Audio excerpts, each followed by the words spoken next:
So this is our experiment on using capsaicin as a local analgesic.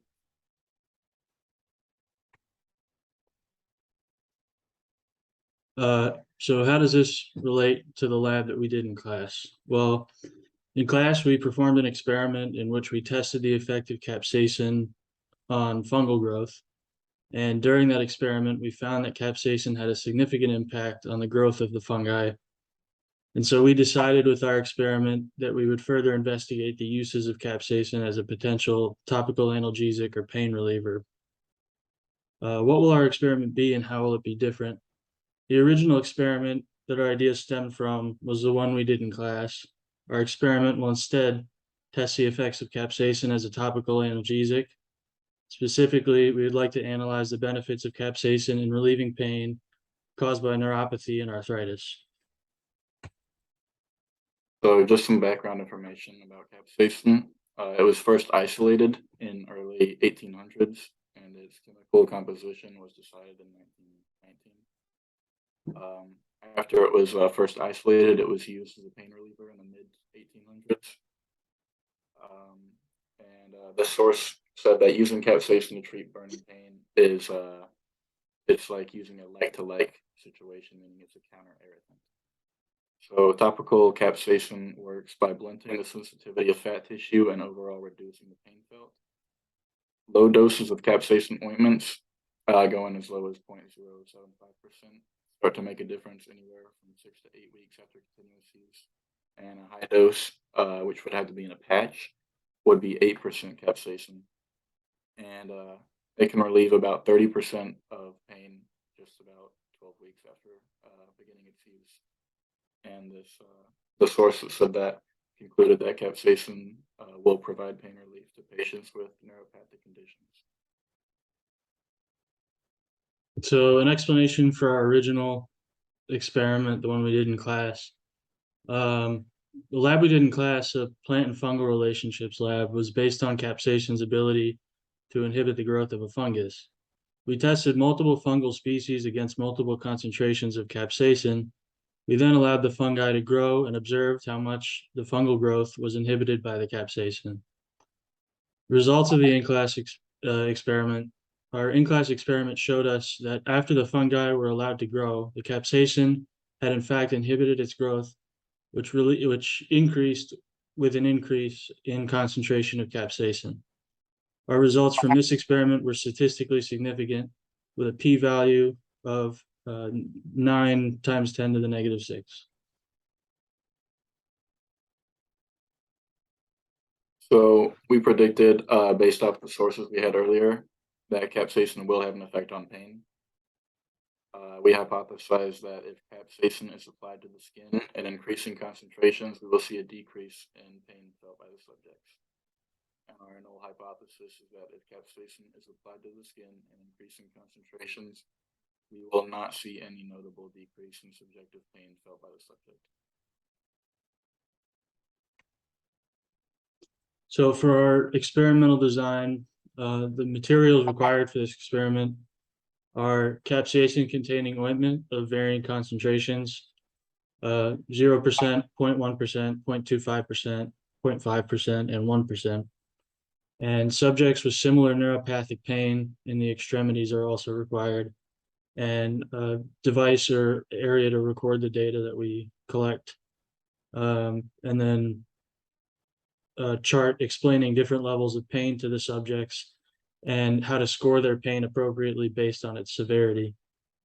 Our independent variable in this is the capsaicin concentration. Our dependent variable is the subject's perceived level of pain. Our control is the 0% concentration, and our replicates are 10 subjects per level of concentration. So just some basic rules for this study is that it will be a single blind study. We will test multiple strengths of capsaicin with 0%, 0.1%, 0.25%, 0.5%, and 1%. All the subjects will be required to have neuropathic pain in an extremity because different parts of the body have different thickness of the skin, and we want it all to be pretty consistent. All subjects will report their level of pain before and after administration of the capsaicin ointment on a scale of 1 to 10, with 10 being the most painful. Data will then be collected before and after, and a chart will be made to represent the difference in pain relief between each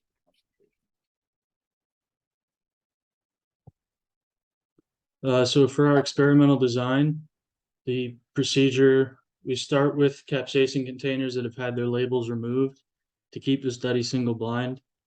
We then recorded the initial reported pain from the subjects, and then applied each topical analgesic to the subjects, 10 people at a time for each concentration.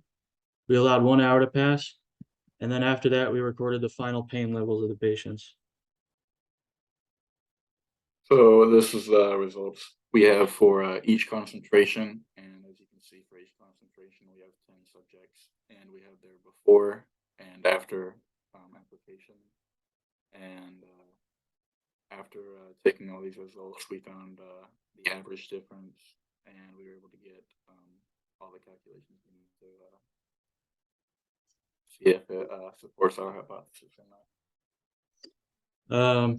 So these are our results. Each of these sections represent the different concentrations, and a lower number means that the pain decreased with the higher concentrations. And our p-value for this data set was 0.03226, which is under 0.05. So our hypothesis is supported. So here that is again saying our p-value is less than 0.05. So our hypothesis was supported and our null hypothesis was rejected. And so some initial and final observations we found were that initially subjects had varying levels of pain in the hands and feet before application. And at the end, no allergic reactions were observed, and redness of the skin was visible in about 20% of the subjects.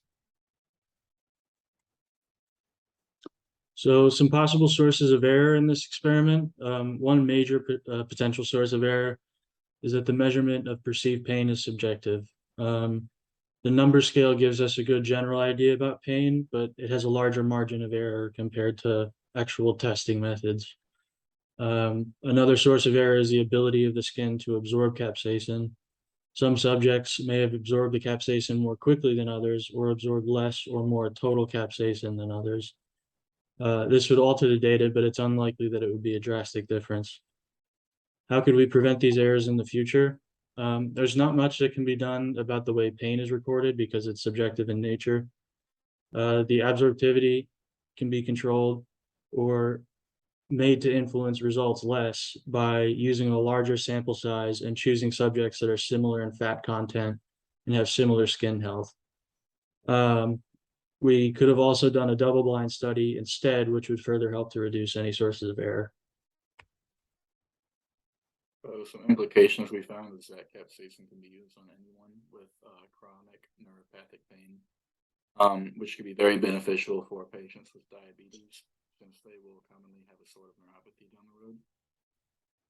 Capsaicin can also be used very effectively in patients with rheumatoid arthritis. It can also be used to ease pain with more common bruises, sprains, strains, and other simple injuries. It basically just relieves minor pain without having to take any other pain medicines orally, which is good for people who can't physically take NSAIDs or non-steroidal anti-inflammatory drugs. It also does not affect the liver or kidney nearly as much as non-steroidals do.